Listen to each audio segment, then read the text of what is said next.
Bienvenidos a este análisis. Hoy nos sumergimos en la compleja realidad de la profesión docente en España. Un universo, la verdad, lleno de contradicciones, donde convive una innegable satisfacción vocacional con un malestar estructural cada vez más palpable. Efectivamente, los datos que manejamos, que son de estudios muy recientes, dibujan un panorama, paradójico, y nos obligan a plantear una pregunta fundamental. ¿La vocación y la resiliencia del profesorado son de verdad suficientes para sostener una profesión bajo asedio? ¿O estamos ya asistiendo al agotamiento de un sistema que ha tensado la cuerda al máximo? A lo largo de nuestra conversación, yo voy a defender que, a pesar de las dificultades, el núcleo de la docencia, la relación humana, el propósito, sigue siendo la principal fuente de fortaleza y satisfacción. O sea, el pilar que lo sostiene todo. Y yo, en cambio, voy a argumentar que esos pilares están sufriendo una erosión crítica.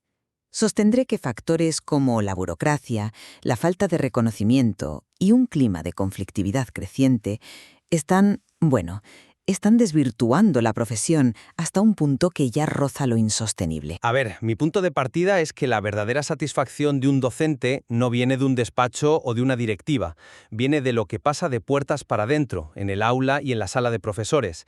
Y la evidencia aquí es abrumadora. Si miras dentro del entorno escolar, las cosas parecen funcionar. Una inmensa mayoría de profesores, más de 9 de cada 10, se sienten muy satisfechos con la relación que tienen con sus compañeros y con sus alumnos. Ese es el motor, ¿entiendes? El día a día donde encuentran el sentido a su trabajo. Y esto, claro, se traduce en que 3 de cada 4 en general están contentos con la profesión. La prueba definitiva para mí de este anclaje vocacional es que casi el 80% del profesorado ni se plantea abandonar. A pesar de todo, eligen quedarse. Por tanto, aunque los problemas de fondo son innegables y hay que solucionarlos, lo que de verdad mantiene a flote al profesorado es la vocación, es ese día a día. Ese es el pilar que, por ahora, aguanta todo el peso. Pues yo la verdad veo este mismo paisaje y llego a una conclusión radicalmente distinta. Para mí, esa satisfacción aparente es una fachada que esconde un malestar profundo, que no para de crecer. Las presiones externas ya no son un simple reto, es que han penetrado en el núcleo de la profesión y lo están desvirtuando. Y esto no es una opinión, es una tendencia clarísima en los datos. La ilusión por enseñar, que es, la gasolina de esta profesión, se ha desplomado. Si en 2007 un 60% de los docentes la sentían, hoy esa cifra es de apenas un 24%.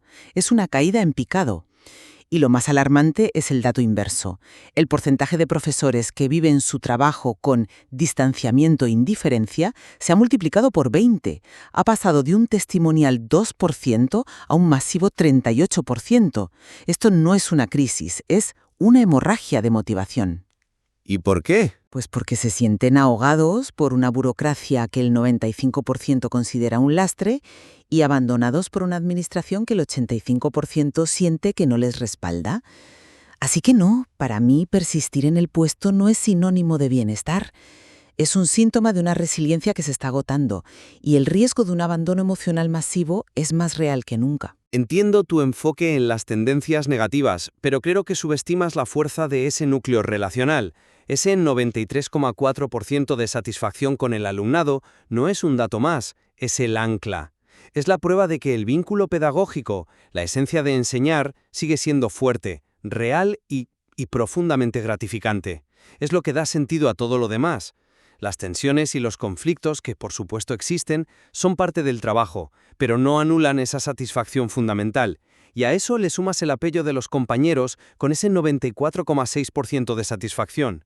En la práctica esto crea una red de soporte potentísima, un colchón en el día a día que amortigua los problemas externos y permite al docente centrarse en lo que de verdad importa, la enseñanza. Es que ahí es donde no te sigo.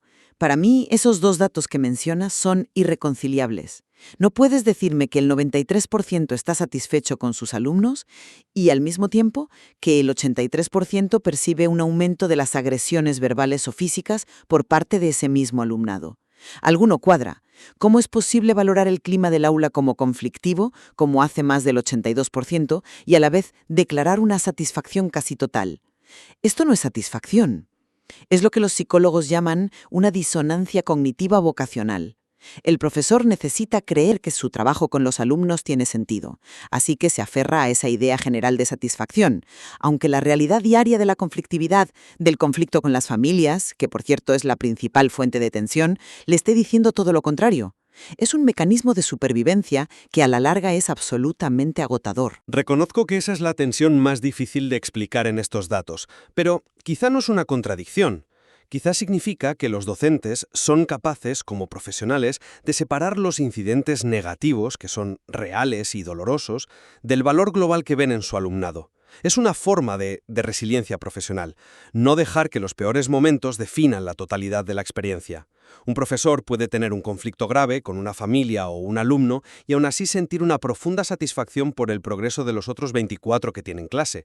Es la naturaleza del trabajo. Ya, pero ese no dejar que te afecte tiene un coste. Y esa fractura que mencionas en la comunidad educativa no ocurre en el vacío. Genera un desgaste constante. Y esto me lleva a preguntarme por el peaje personal de todo esto.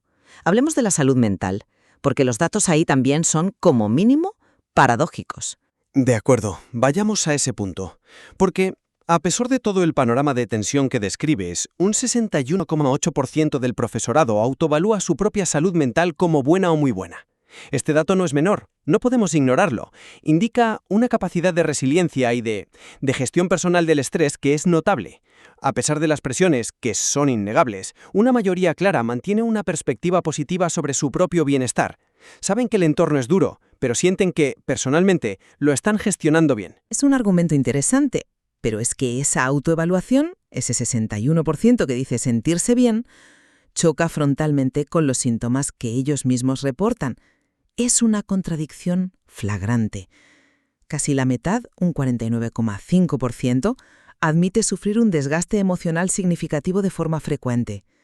1 de cada 3 reconoce padecer estrés crónico y casi un 40% ha sufrido ansiedad o depresión a causa del trabajo.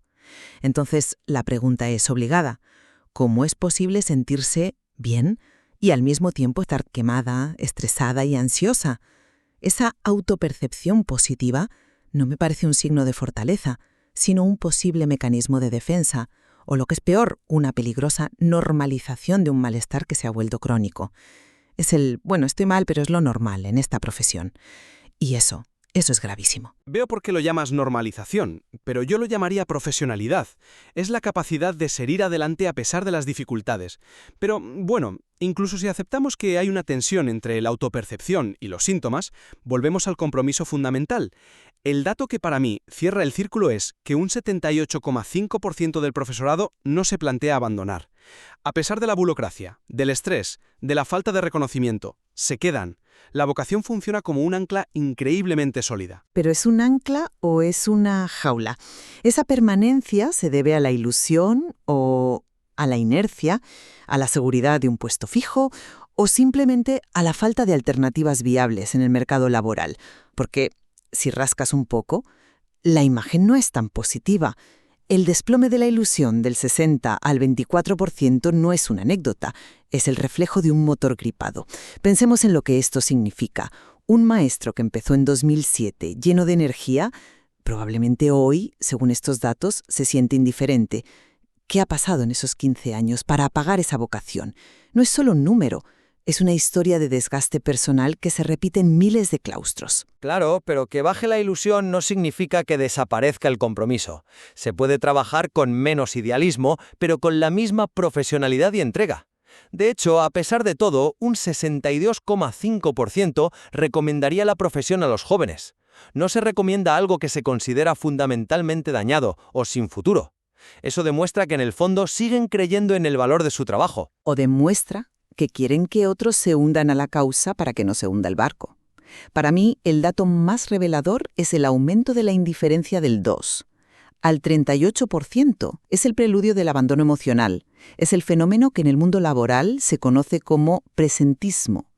Estoy aquí en cuerpo, pero mi mente, mi creatividad y mi motivación ya no están. Y eso, en una profesión que depende de la conexión humana, es devastador. Un profesor en modo presentismo es una tragedia para cientos de alumnos.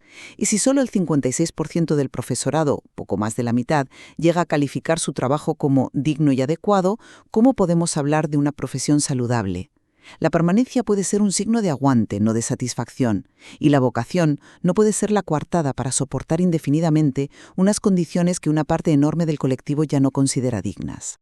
Son el reconocimiento social, la reducción de la burocracia y un mayor apoyo de la administración. Son urgentes, sí, pero la esencia, la satisfacción intrínseca que nace de la relación con los alumnos y el apoyo mutuo entre compañeros, sigue siendo un motor extraordinariamente poderoso. Es lo que mantiene al colectivo resiliente y comprometido, a pesar de todo. Por mi parte, concluyo que los datos no muestran resiliencia, sino una fractura profunda. La vocación, que sin duda existe, está actuando como un amortiguador de una crisis sistémica que ya no se puede seguir ignorando. Estas contradicciones que hemos discutido no son meras paradojas curiosas, son los síntomas de un sistema que está llevando a sus profesionales a un punto límite, enmascarando el agotamiento con la apariencia de satisfacción. Estamos confundiendo la capacidad de aguantar con el bienestar. Sin duda, considerar estas dos perspectivas es crucial para entender la enorme complejidad de la situación. Los materiales que hemos analizado ofrecen una visión que va mucho más allá de los titulares y los clichés sobre la enseñanza. E invitan a una reflexión profunda y yo diría que urgente, sobre qué le estamos exigiendo y qué le estamos ofreciendo a una de las profesiones más fundamentales para el futuro de cualquier sociedad.